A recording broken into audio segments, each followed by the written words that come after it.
बात है सन 1772 की। एक महंत जी हुआ करते थे, परशुराम गिरी। उनकी बेटी थी। वह रोजाना पीपल के पेड़ में पानी डालने जाती थी। पीपल के पेड़ पर लक्ष्मी जी का वास था। एक दिन लक्ष्मी जी ने प्रकट होकर उससे कहा, तू मेरी सहेली बन जा। वह लड़की माता पिता की आज्ञाकारी थी। उसने कहा, यदि मेरे माता पिता आज्ञा दे देंगे तो मैं आपकी सहेली बन जाऊंगी। उसके माता पिता ने उसे आज्ञा दे दी। दोनों सहेली बन गईं। एक दिन लक्ष्मी जी ने उसे खाना खाने के लिए निमंत्रण दिया। माता पिता की आज्ञा लेकर वह लक्ष्मी जी के यहाँ भोजन के लिए चली गई।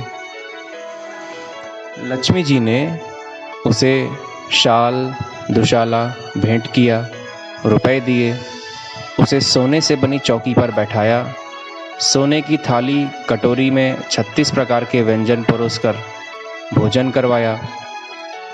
जब वह अपने घर के लिए रवाना होने लगी तो लक्ष्मी जी ने कहा, मैं भी तुम्हारे यहाँ भोजन के लिए आऊँगी। उसने कहा, ठीक है, जरूर आना।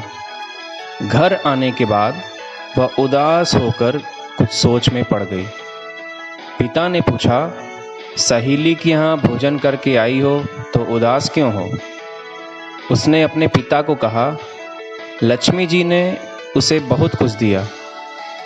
अब वो हमारे यहाँ आएंगी तो मैं उन्हें कैसे भोजन करवा पाऊंगी? अपने घर में तो कुछ भी नहीं है। पिता ने कहा, तू चिंता मत कर, बस तुम घर की साफ सफाई अच्छे से करके लक्ष्मी जी के सामने एक चौमुखा दिया जलाकर रख देना, सब ठीक हो जाएगा। वह दिया लेकर बैठी थी। एक चील रानी का नौलखा हार पंजे में दबाकर उड़ती हुई जा रही थी। उसके पंजे से वह हार छूटकर लड़की के पास आ गिरा। लड़की हार को देखने लगी। उसने अपने पिता को वह हार दिखाया। बाहर शोर हो रहा था कि एक चील रानी का नौलखा हार उड़ा ले गई, किसी को मिले तो लौटा दे।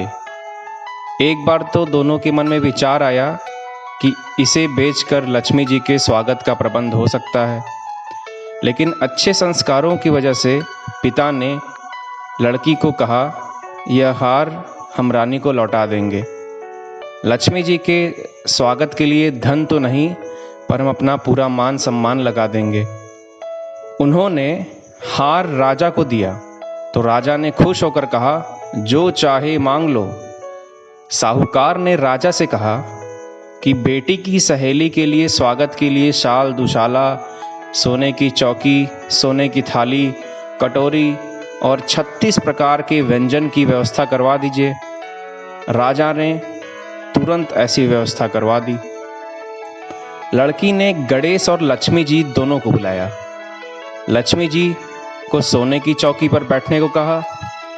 लक्ष्मी जी ने कहा कि मैं तो किसी राजा महाराजा की चौकी पर भी नहीं बैठती। लड़की ने कहा, मुझे सहेली बनाया है तो मेरे यहाँ तो बैठना ही पड़ेगा। गणेश और लक्ष्मी जी दोनों चौकी पर बैठ गए। लड़की ने बहुत आदर सत्कार के साथ और प्रेम पूर्वक भोजन करवाया। लक्ष्मी जी बड़ी प्रसन्न हुई। लक्ष्मी जी ने जब विदा मांगी तो लड़की ने कहा, अभी रुको, मैं लौट कर आऊँ तब जाना, और चली गई। लक्ष्मी जी चौकी पर बैठी इंतजार करती रहीं। लक्ष्मी जी के वहाँ होने से घर में धन धान्य का भंडार भर गया। इस प्रकार साहूकार और उसकी बेटी बहुत धनवान हो गए, और इतने धनवान हो गए कि सन 1772 में एक रात की रुई की कमाई में इस पुल का निर्माण करवा दिया। इस पोस्ट को ज़्यादा से ज़्यादा शेयर कीजिए एवं हमारे पेज एक पल तो गुजारो मिर्ज़ापुर की वादियों में को लाइक कीजिए एवं फॉलो कीजिए, एवं अपने मित्रगण को इनवाइट कर उनको भी इस पेज से जोड़ने का आग्रह कीजिए। धन्यवाद।